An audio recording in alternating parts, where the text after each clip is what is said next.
back to Money Honeys, everyone. I'm Devin. I'm Chantel. And I'm Freddie. And today, this is breaking news, y'all. Today, I needed to download with my girls about the worst interview I have ever been on, period. Because I think I handled the situation correctly, but I just want to gut check with y'all about what happened, why it happened, and what it's like out here on these streets. So after this quick little break, we're going to come back and I'm going to dive right the hell in. Oh my word. I'm nervous.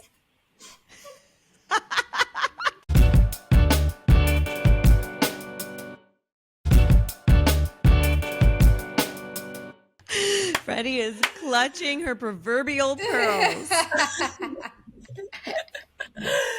All right. And we're back. Okay, so just a little context for y'all.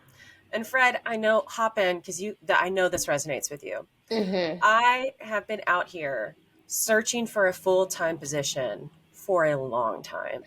Okay. And in Los Angeles, we are in a full depression. I mean, with a capital D when it comes to the entertainment industry. It used to be that in order to get branded partnerships or gig work or even full-time work, I'd have maybe one, maybe two interviews. I'd be offered jobs just off the cuff, right? And I'd have to turn them down. It's not like that anymore. Have you been interviewing, Fred, at all?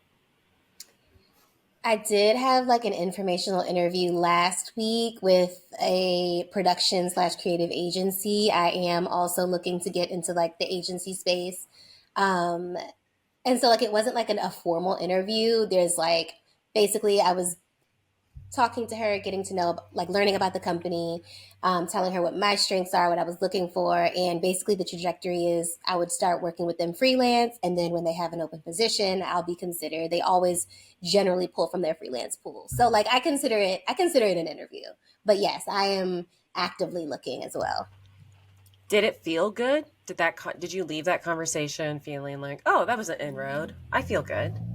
I did. I thought it was a great conversation. I was interviewed by the VP of operations, who's a Black woman, and it's a smaller agency, about 30 people. It felt very good as an entryway into the space. I actually left the conversation feeling great. Ruff was like, oh, it sounded like it was good, from overhearing, and I was like, it was great. So yes, I felt good. That makes me so happy. I just wanted to give the audience a little bit of a little sugar before we get into the spice. Okay. I saw this job opening for I'm so nervous about giving too much information about the role and about the company, just because this company is run by a billionaire with a B. Okay. And I actually chatted with them. So we'll get there. So I saw this opportunity on LinkedIn, and I saw somebody who we know who was the managing hiring director for this role. So I hopped in real fast. I texted them. I messaged them on LinkedIn. They said, absolutely, I'll bring you in. I think you'd be a great fit for this role. And I was like, great, awesome. I had a couple conversations. I had a Zoom conversation with the HR person there. It was fine. She's an HR girly, whatever. She was like, hey, this role, FYI, is going to pay this amount of money. And I was like, ooh, that's not that great. But, if it's just this singular role, I could do this job in my sleep. All right. So I was like, all right, it could just be a good entry point. Then the next interview I had was with her and her boss. And her boss this company is run by a couple, a man who has one brand and a woman, his wife, who has the other brand. And they are sister brands. So they share kind of a similar name and similar branding, but they're their own separate brands. And I would come in and work for her.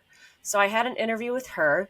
And she was very sweet, a little frazzled, a little all over the place, and only could, even though our interview was for 30 minutes, she came in late and had to leave early. So I think we may have chatted for 20 minutes tops. And then I was given an assignment. All right. This assignment was like, whatever. I have so many feelings about people getting an assignment during the interview process because I think that it Okay. can really go overboard. And I know, Chantel, like you've been out here interviewing and you've been getting assignments. And like, how many hours would you think that you put into like just interview assignments overall in the past, like, I don't know, 6 weeks? Oh, I mean, so for this last role, it ended with a presentation that I had to give to like 6 people. And then it was like a panel. It was like a panel interview and then questions and answers afterwards. And Oh. it was the final round of the interview. And I was like, I gotta get this job. And so Mm-hmm. I would say total, because not only was it just like designing the presentation, but I was calling a bunch of different people just to get feedback and to really kind of like do my research of like, how do I cinch this presentation? I called Devin, I called AT, I was on the phone with everyone. I would say total, also like writing out all my notes and everything, it was probably like 15 to 20 hours that I spent on this presentation, because I was like, of course, designing it, of course, figuring out what goes in the presentation, writing out my notes, adjusting my notes, even like setting things up so that I could like read every single thing that I had. And like I said, talking to a bunch of different friends, having different people in different companies like give me their rundown, give me like just really a taste of what to do so that I could go in and nail this presentation, because I really, really wanted this job. Woo. And you did. And you did it. And And you yeah, did 20 hours. yeah, It ended up working out. it worked out, but it was a Good. lot. And that was like that was the fifth interview too. Right. So I had already Yeah. had 2 interviews and then I get this assignment. Now, I set a timer for myself. I was like, I'm going to do this in 2 1 hour blocks. I'm not going to spend more than 2 hours just because I know my worth and I know this assignment. And like, it's one of those open ended questions that, like, if you're not careful, I could have spent like 8 hours on this assignment, diving in, doing a lot of research, whatever. And I was like, I'm not about to give them that 8 hours of free labor, especially not right now when I'm consulting, doing a lot of freelance. I'm not doing that, right? Especially after hearing Ruff's story about, which we Hmm. talked about in a prior podcast episode, where he kind of went through it and with a company, and then they ended up taking his ideas. Which, Mhm. who's to say that could have been osmosis, that could have been completely innocent, or it could have been like premeditated. However, I just didn't want that happening to me. So I did my Mhm. Hmm. assignment. I turned it in, and within like 2 hours, I get an email saying we want to bring you in. And I was like, great. So they booked me for the next week.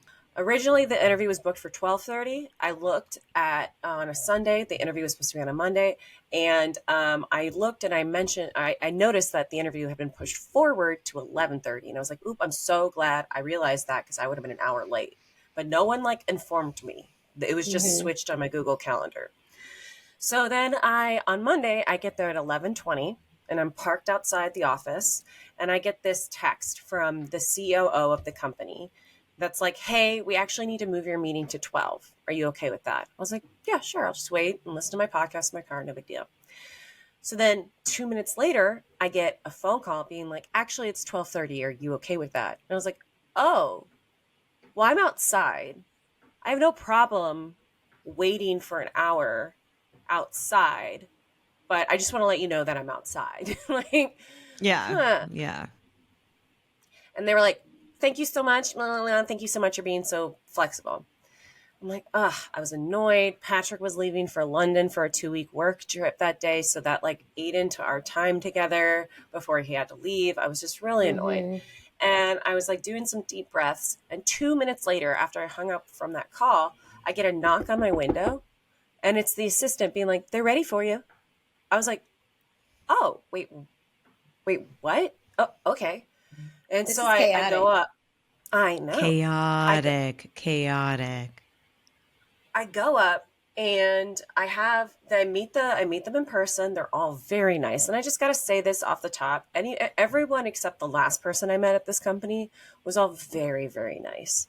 We had a very good conversation, but halfway through this conversation, at like again, the 20-minute mark, this girly who is like the CEO of the female brand, part of this brand, was like, "Oop, I have another meeting.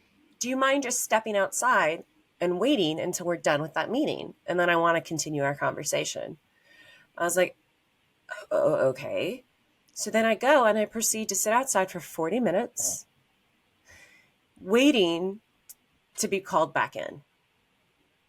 So I get called back in, and when I do, there is a boardroom full of people, like 8 people. And like, again, thank God I'm extroverted.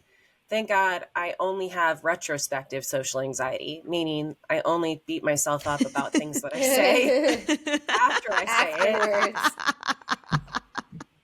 You are so good in those spaces and networking spaces. Like you are so good at that. You thrive.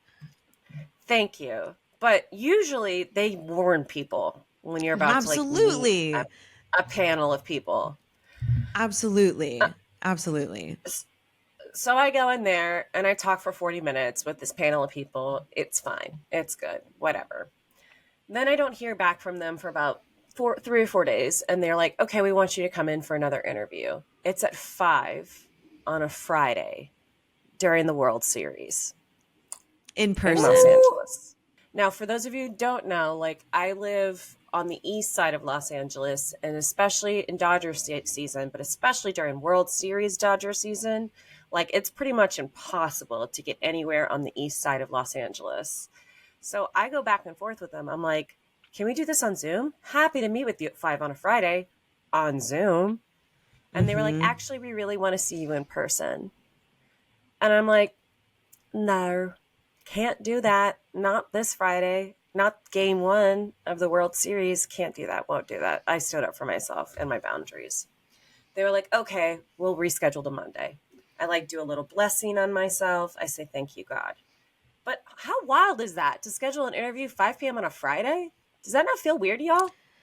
It's incredibly weird. It's incredibly Yeah. weird. Where it's like if you're going to schedule it 5 p.m. on a Friday, just schedule it for the following Monday. Like Yeah. everyone's fresher.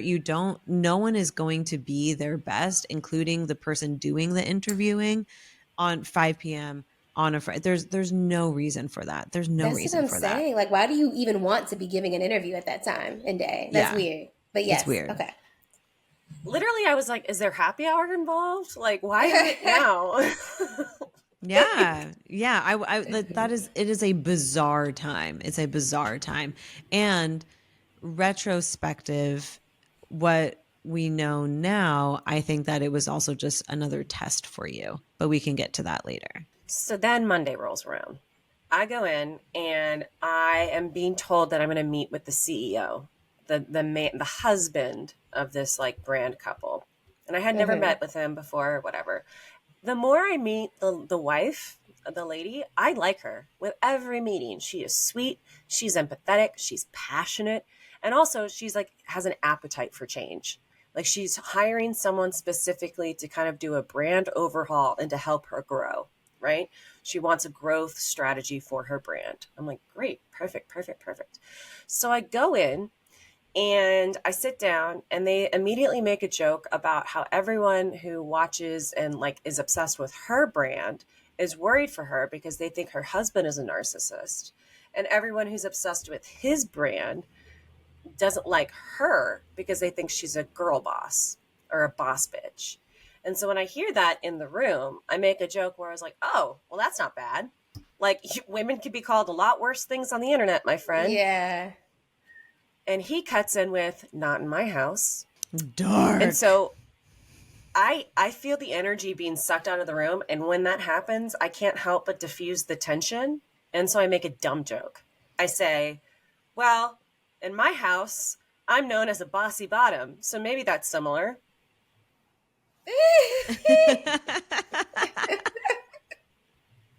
Mistake number Oh, one. God bless. God bless. Because they didn't know what the term bossy bottom meant. So then I'm out here trying to describe To gay explain. archetypes.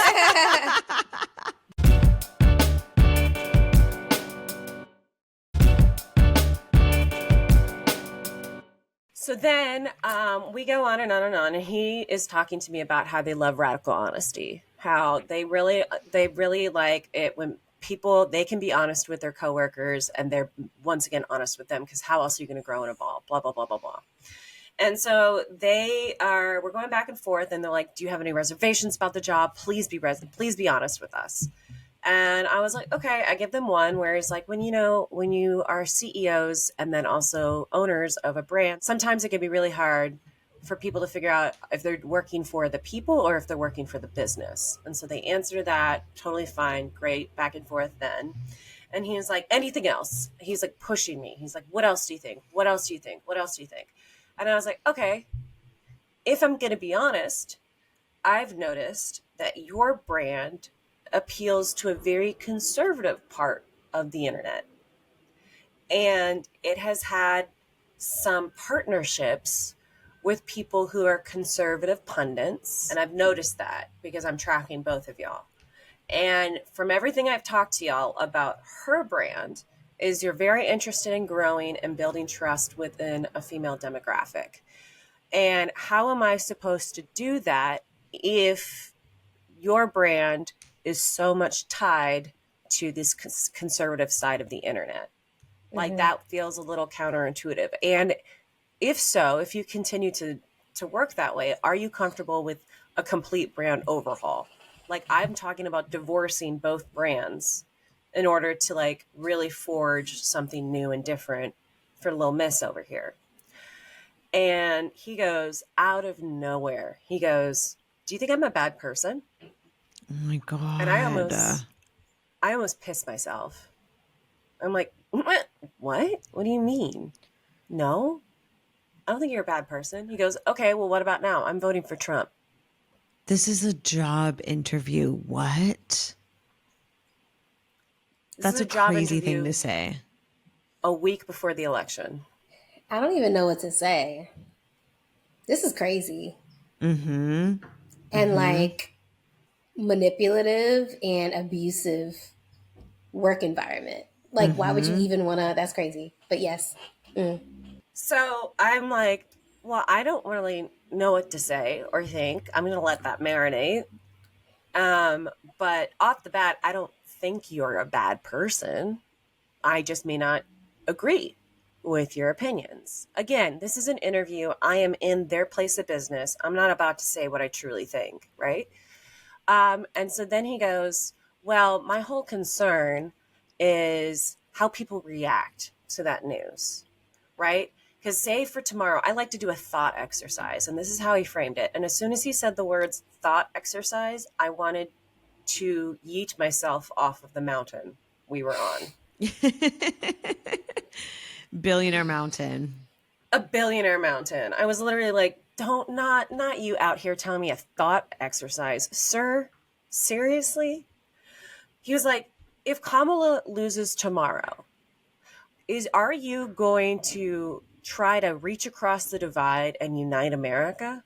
Or are you going to take your anger out on the person who voted for Trump? Because if you're going to take your anger out on the person who voted for Trump, then you have a problem. And underneath the table, I'm like white knuckling it. I'm like gripping the table because I'm thinking to myself, like an insurrection?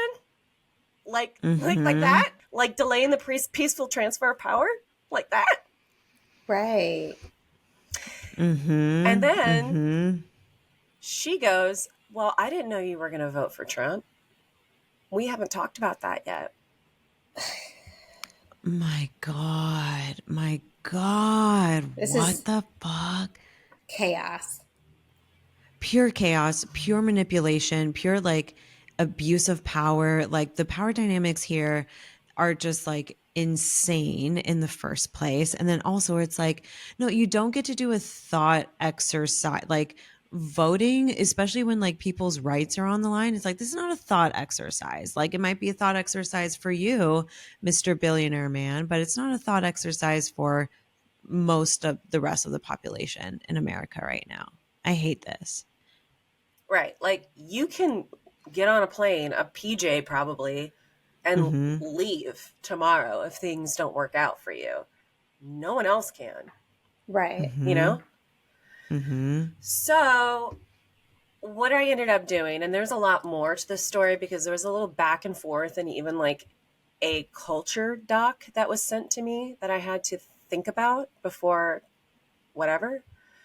They ended up like lightly offering me this job, but I went back and asked for more money, and I haven't heard from them since. And thank God for that. Wow, So Devin, I just I'm sorry you had that. That's something that's scary. Like I would have been terrified in that room. thank you for Absolutely. saying that. Thank you for saying that Absolutely. because I called Chantel immediately after and was like, why do I feel like I'm having a panic attack? Like, why am I Mm-hmm. driving home feeling like shaking? Mm-hmm. Yeah. Yeah. And I was like, of course you are. Like, that is an insane experience. And to me, it felt like she was in the room with darkness, where I was like, that just feels dark. Yeah. Like it's not like, oh, that was just like, that was kind of weird. Or that was what I didn't really get along with that person. It was like, that shit was dark. Fear mongering. I mean, what the Yeah. fuck? Yeah. No. So, in closing, I'd like us to go through, now that you know the story, just and like pull out red flags that you heard from my story, just so anyone else going through the same kind of interview process will clock it when that happens to them. And I'll start. I think a red flag was the chaotic scheduling. Mm-hmm. You know, Yes. the back and forth. The no, we need you now. No, we know. No, come in here. No, wait for 40 minutes. I think that's red flag number Mm-hmm. one. Yeah, I agree. I think that's red flag number one. Red flag number two for me would also be her having you. I don't think it's bad that she was like, I have to run to this meeting, but I actually want to continue this conversation. Are you okay to wait? And you saying yes. I'm like, I don't think that that's bad. But what's bad is that she brought you into a boardroom of people and gave you zero heads up about it, that you just Mm-hmm. walked into a room and you had to go, oh, there's a lot of people here. And you didn't know what the interview topic was going to be. And you didn't know who these people were. Like, she gave you no time to research and go on their LinkedIn, see their Mm-hmm. history, find connection points for yourself. Like, you had no agenda of what that interview was going to be. I mean, yes. In addition, the girl boss bitch comment, very, So bad. very huge red flag. Mm-hmm. Right? And just the friction between the two brands in general. Right? Yes. Yes. And like, for that, it feels like he did not take her brand seriously, No. that he was just doing it to appease her, and he was the real one who was actually doing it. I mean, Mm-hmm. truly, I like bright red flags throughout the entire process, Yeah. but to just like break it down of what an interview should be, it's like pretty much the opposite of what they put you through. Like, truly, the interview process should not be a mystery. You should know who you're meeting with and what their role is and what Mm-hmm. they're going to be talking to you about. Mm-hmm. Like, those are the basics, because you can't, because you might actually be really qualified for the role, but if you don't know what you're going to need to talk about, you might not be able to prepare in the correct way. And so then they might say like, okay, she's we can't hire her, like, this is Mm-hmm. actually not a good Right. fit. But it's like, no, you actually could be missing out on a really good candidate, which is why it's also in their best interest to have it be very measured, and just to have there be an interview process. And like, for anyone interviewing, like, those should be questions that a recruiter or whoever is handling the interview process, they should be able to answer those questions for you very clearly. What is your hiring timeline, and what does your interview process look like? And they Mm-hmm. should be able to lay it all out for you. It comprises of 4 interviews. You'll have one interview a week for this month. After that, then we have 1 week to make our decision, and you'll find out on such and such date. And we're hoping to hire by May 15th, or we're hoping to hire between May and June. That's our timeline. Like, Right. they should be able to say all that to you. Yeah, what I'm hearing is like, in general, the interview should be setting you up for success in the room, or like whoever's coordinating it. And if they're not going to do that, then I feel like what we've all identified, this huge red flags. So anyways, thank you all for validating me and hearing my story. I hope if you're listening at home, you can learn from my mistakes. Actually, I don't think I made any mistakes in No, this you one. You didn't make any mistakes. You didn't make any mistakes. You were acting in good faith on going to this interview for a company that is established, for platforms that are established. Like these were, you were not interviewing for like nobody. You know, it was like, no, these are brands that that have success. Well, I hope you learned from my testimony then. But Yeah. sometimes you got to do a little story because time. that's thank you for sharing, because that's honestly, I'm sure, a little triggering to have to relive and speak about again. I know that if it were me, I would have a hard time probably getting through that, because that is scary. Again, like any feeling of fear or uncomfortableness that you are feeling in a room where you are interviewing, listen to those gut feelings. And I do commend you for asking for more money. I think that maybe one may say, like, why would you even entertain it? But yeah, see where you can get them. And then then the ball is in your court. Well, I asked them for more monies. Let me just clarify on that, to put them off the trail, and it worked. Because I had this feeling. If I were to go in there and advocate for myself and say, actually, I am worth this much, that they wouldn't respond to that. And guess what? They've ghosted me.